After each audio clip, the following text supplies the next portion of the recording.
Trading futures and options on futures involves substantial risk of loss and is not suitable for all traders and investors. Oftentimes in futures trading, you have a high combination of leverage and volatility. And although this could be an equation for opportunity, it's also an equation for risk. So be careful. Only fund your futures trading account with risk capital. My personal definition of risk capital is money I could afford to lose, doesn't change my lifestyle, or overly stress me out. As human beings, we make bad decisions when we're under stress, so be in a good spot. Remember, micro contracts could be friends. Take it easy on the day trade margins. You get plenty of leverage without maxing out on those day trade margins on a regular basis. We'll be taking a look at a real-time simulated live NinjaTrader trading platform today, and none of this should be construed as trade or investment advice. Past performance not indicative of future results. Well, good afternoon, good evening, and good morning. Welcome to Technical Analysis Explained. I'll be your host, Tom Schneider, CMT with NinjaTrader. And on Technical Analysis Explained, it's exactly that. We like to talk about one very specific piece of technical analysis, do a little bit of a deeper dive, and see how we can use that in our NinjaTrader 8 platform going forward and see how that can help us as a trader. So this week, our topic will be the Fibonacci tools on NinjaTrader, but it's really about Fibonacci and how it relates to the financial markets. We'll go into a little bit about how it came about and who Fibonacci was and what the mathematics is behind it. So let's just get right into it. I'm going to share a screen. Now, I don't normally like to do PowerPoints, but I think there's enough here that requires PowerPoints because it's just not something I can show in the charts. But basically, Fibonacci tools were named after an Italian, I guess you call him mathematician, but he really was more than that, named Leonardo Bonacci. So Fibonacci is not his real name. Bonacci is his last name, his father's name.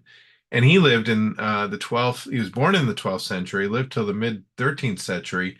Don't know exactly which date, but I think 1250 is what historians have settled on based on writings and monument given to him in Pisa. Now, Leonardo's father was a merchant who sailed around the Mediterranean, and so he didn't really stay in one place.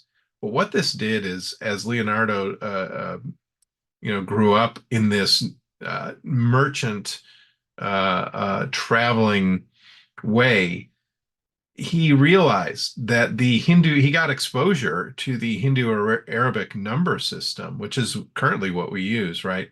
And wrote a book about it because he realized, well, in Europe, they're still using Roman numerals 1,000 years after Rome fell.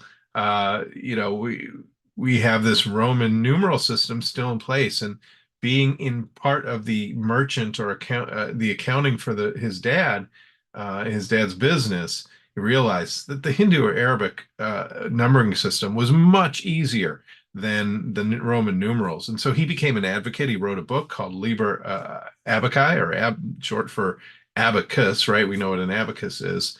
And it really was to promote the like I said, Hindu or Arabic number system.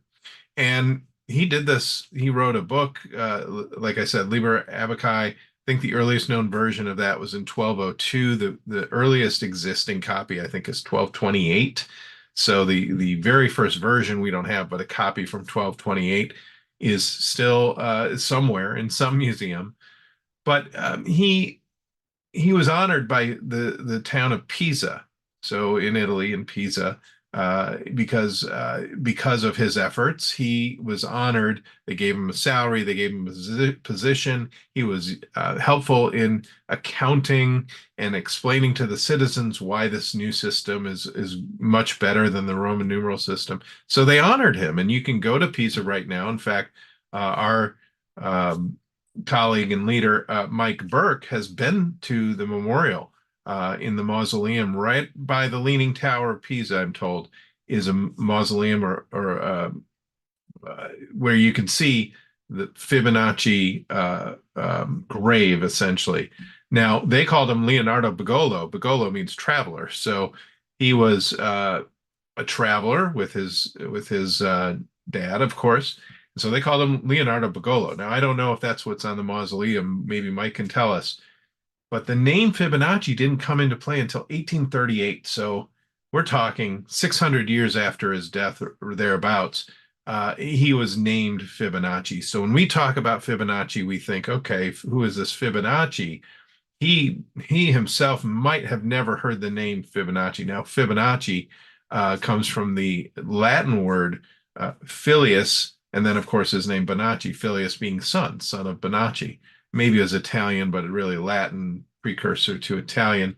So Fibonacci is really a construct of being the son of his father. So really interesting there.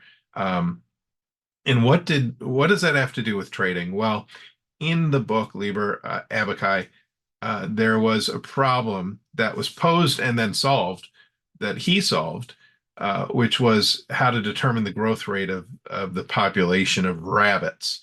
And the joke has always been, I think forever, you watch Bugs Bunny cartoons and rabbits were always good at multiplying, right? And that was something that went way over my head until you get to a certain age and you realize what they mean. Well, this was a way to detail how you take two rabbits of opposite sex and how big that population will grow over time. And so we'll get into that. That's called the Fibonacci sequence. And that's what's key about the Liber Abaci. Now, the Fibonacci sequence is simply taking a number, let's say the number 1, and really you could add 0 here. It really wouldn't matter.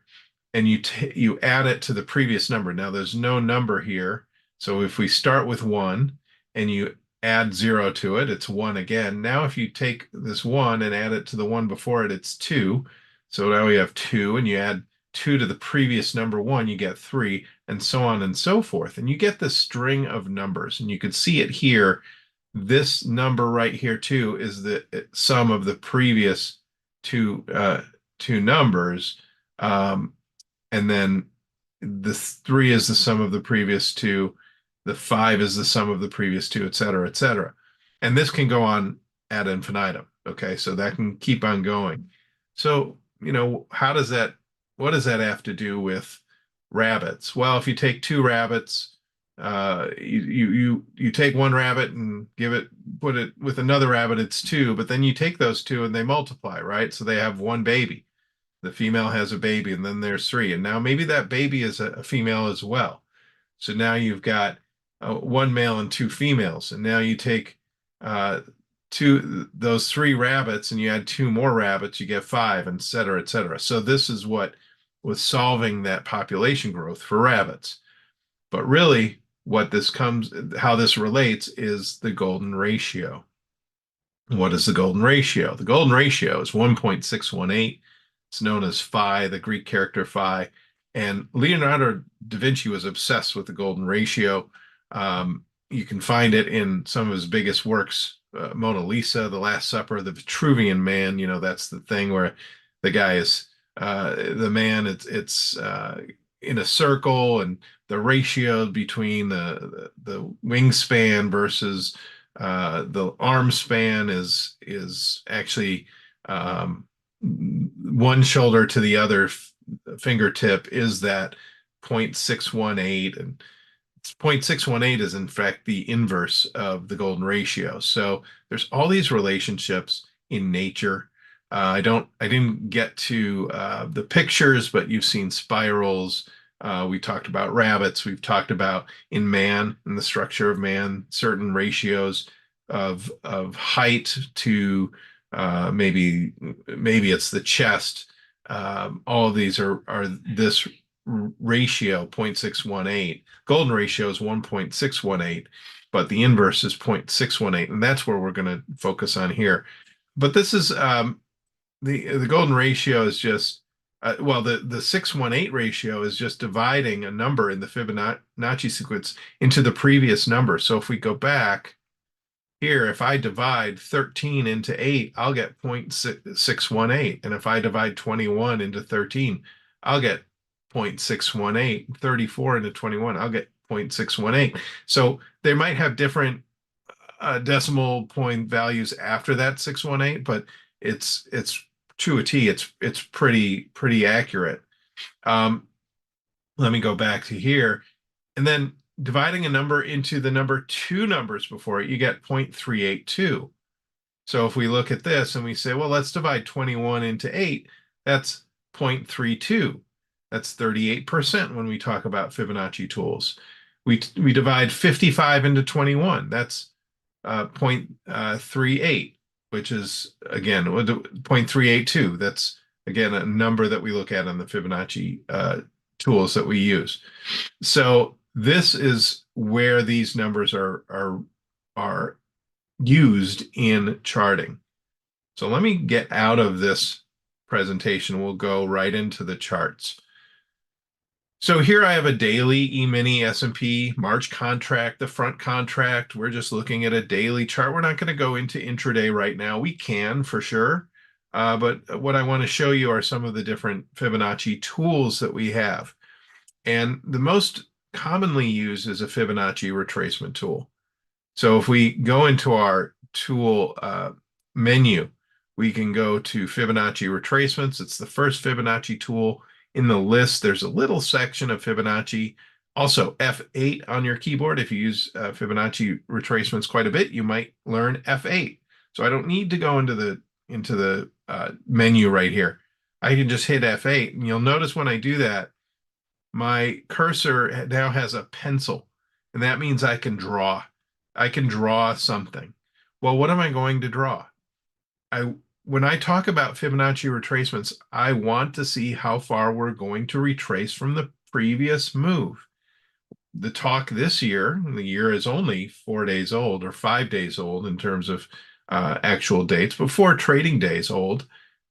The talk has been kind of a bullish move, right? We saw the rally into the end of the year off of the lows in October, and right about the new year, right before it, we started seeing a turnaround. So what I want to know is how far can this turnaround go? And I want to use it in terms of the previous move. I want to measure it in terms of the previous move. So what we'll do is I'm going to measure in the direction of the previous move from bottom to top.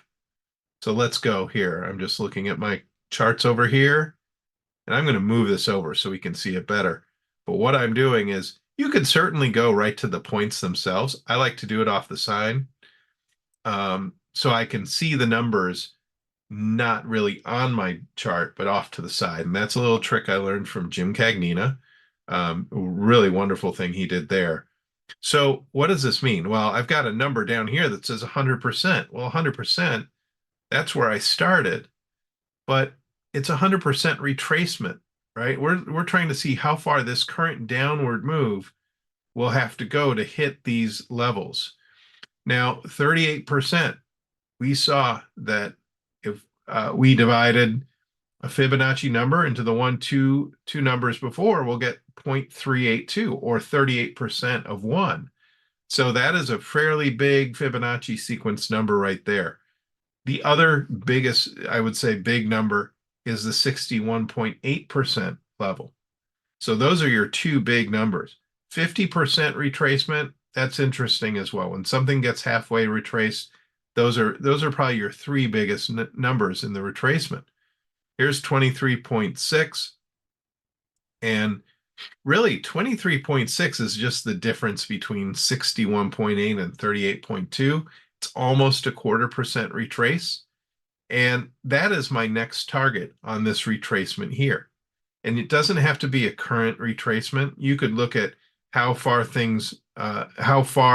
trends retraced, rallied, or pulled back. If it were, I can go and see, well, I want to look at this retracement right here. How far did it retrace? That kind of looks like 61% if I were to eyeball it.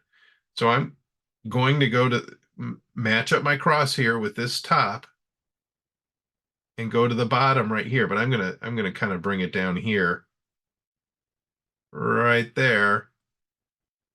And it's a little more than 61%, but those are wicks, right? They didn't close there. You see this resistance area. Where is that resistance area? It's at the 61.8%.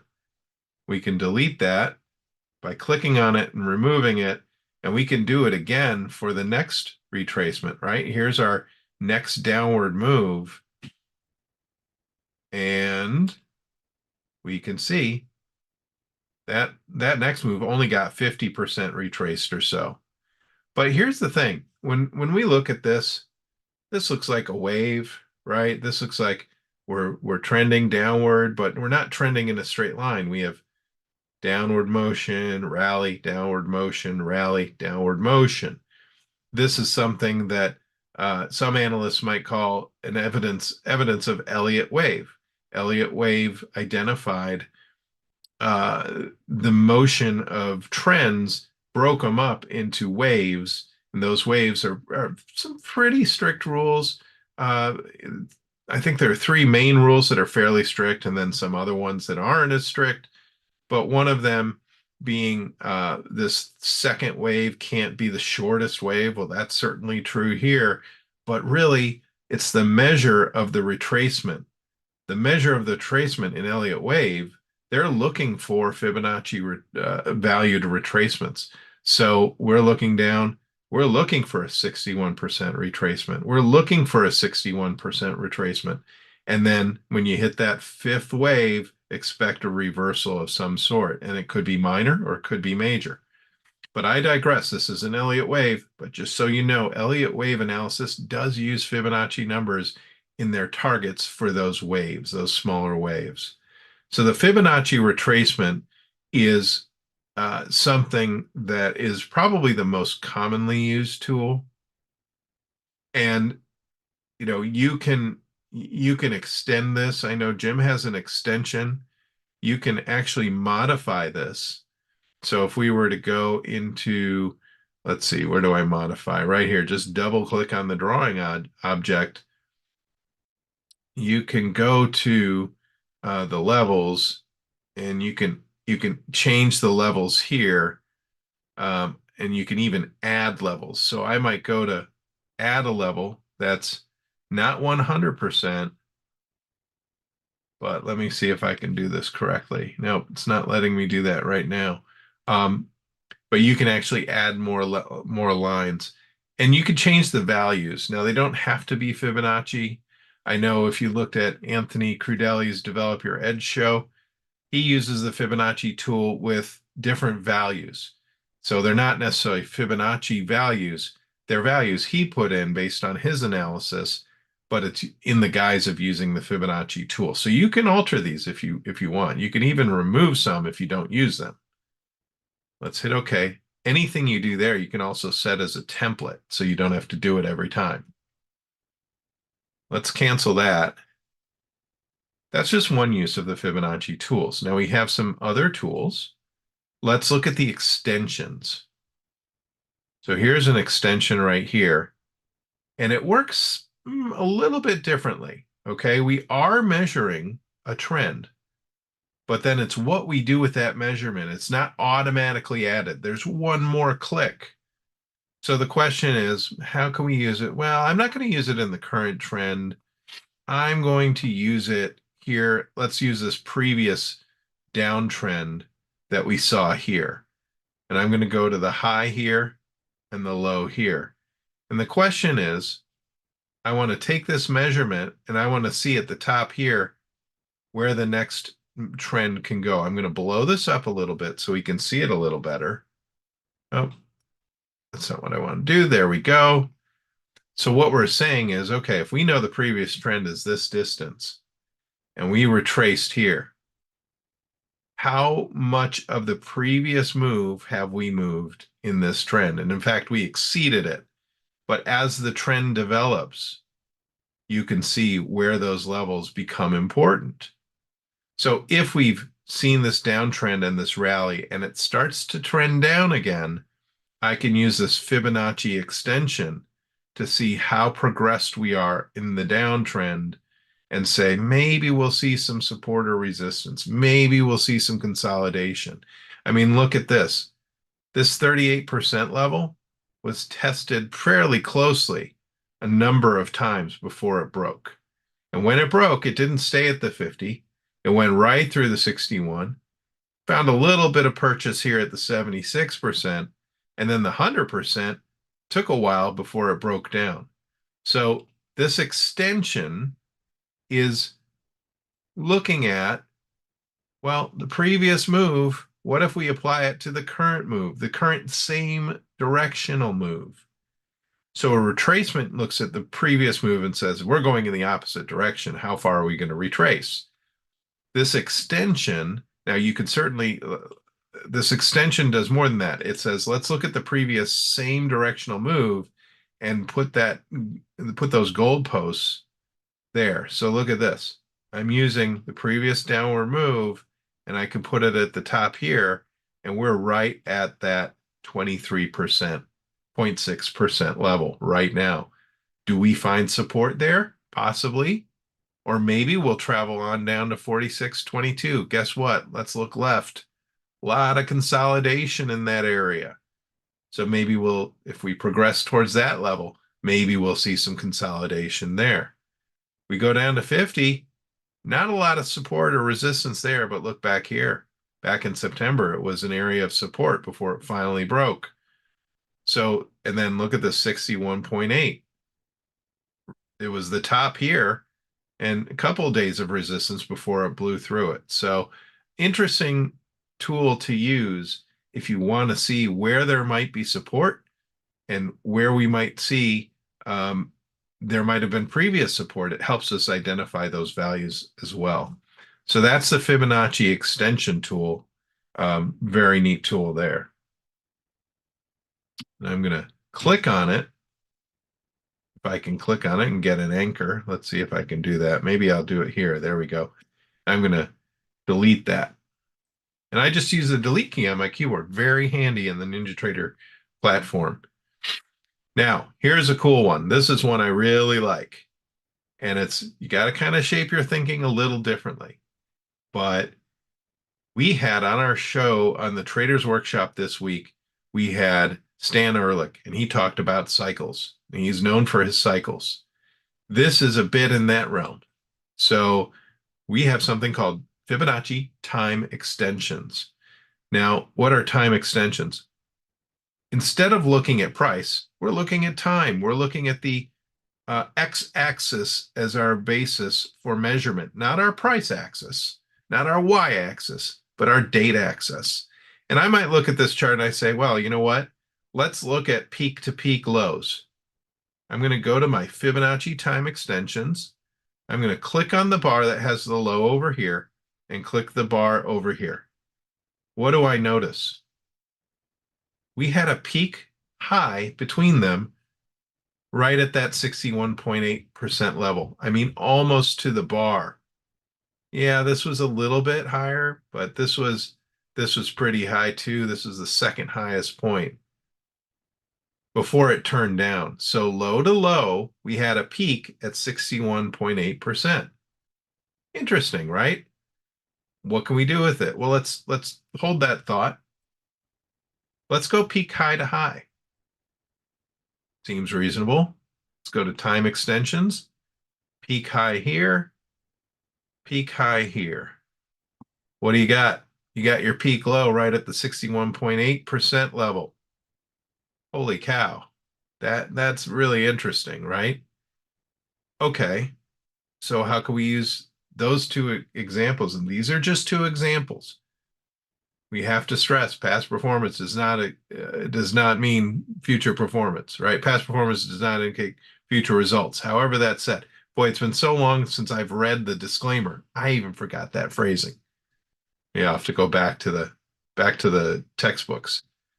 But here we go. How can we use that? Well, if we know, or if we saw that from low to high was 0.618%, and we know that this peak low was 0.618 or 61.8% between the highs. Well, if I think this is a low and this is a high, we can use that measurement in a different way. Time extensions. I'm not going to click here to here. I want to line up my 61.8% so it's at the high right here. So that's the second blue line to the right of where I first clicked. Now, why am I doing this? I know where the high is so far, right? This, in my mind, this is a high. Until we rally and beat it, this is the high.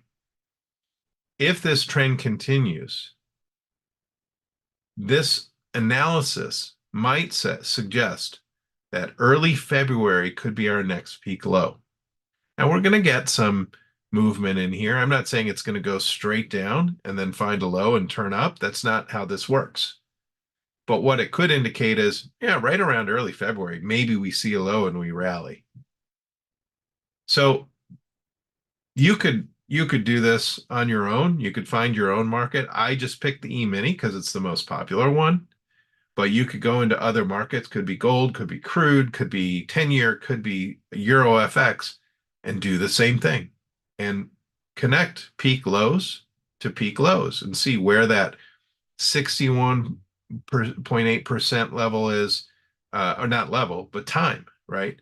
Does it coincide with a peak high or low, the opposite of what you connected? It might be 38% retrace, or not retrace, 38% of the time, right? So instead of 61.8% of the way, it might be 38.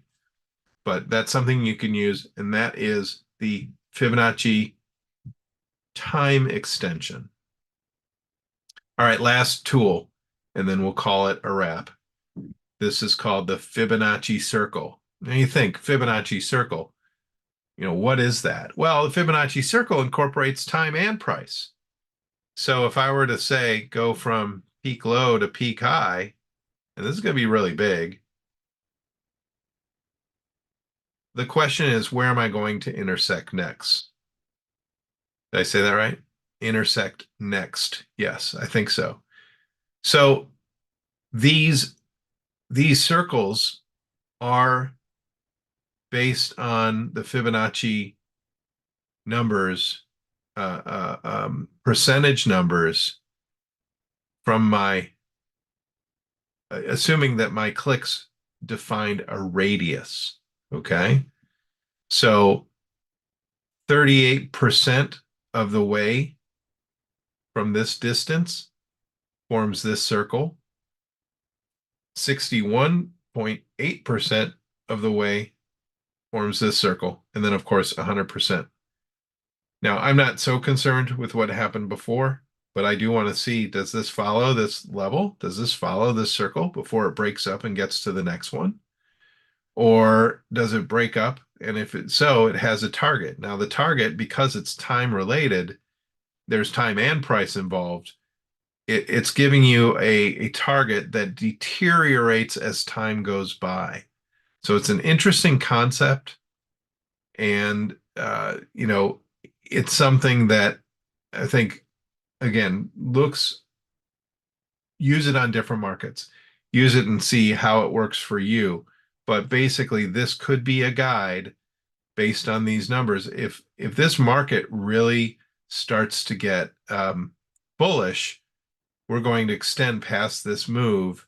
And where could it go? We use this next ring. This next ring is the 1.38% extension, and this is the 1.618% extension. So that's the thought behind this. If it turns around, it's kind of the same thing, although you might change your circle. I'm looking for an upward rally. If it's trending downwards, I might move to a downward trend and see where that could go. And then I'd be clicking here and going to the low here. So that's the Fibonacci circle. It incorporates both time and price into its calculation. And let me just delete this from the screen. Now, anything we saw here can be used in an intraday chart. So if I go back down to the 10-minute charts, and we're going to stretch this out today to today's data, look at this big move today. We have a Fibonacci retracement example just waiting to be picked, right? Here's the high over here. Now, I don't have my other studies I normally would have, but look what it's approaching. It's about 4 handles away from the 61.8% retracement level. I don't know. Interesting that it kind of corresponds with this data here, but that's coincidental. That isn't because it's a Fibonacci number. There might be other reasons why this level was support, resistance, resistance, and then possible support here. Might be reinforcing, but we might see some support at this 47.24 level. And if it breaks down, then we have a target on the top. And if it rebounds, we on the bottom. And if it rebounds, we have a target at the top, just based on this retracement. There might be other things like we talk about in our regular shows that could be targets, but this is all Fibonacci based. So you can use these Fibonacci tools on intraday charts, on daily charts, weekly charts, whatever your time frame is, it's the same concept. And I don't have an idea about what it, does it work better for one than the other? I don't have any evidence that that's the case. It's really up to what you feel comfortable with with your trading. So with that, I think we're going to take our leave of the Fibonacci sequence. I hope it was interesting. I learned a lot. I hope I learned a lot from researching this, more about the man than anything. But we do have some really cool tools in the tool set on NinjaTrader, on the NinjaTrader 8 platform. And hopefully you can use them. If you have any questions, you can certainly send an email to me or Mike or Jim at learn@ninjatrader.com. But in the meantime, have a great trading day.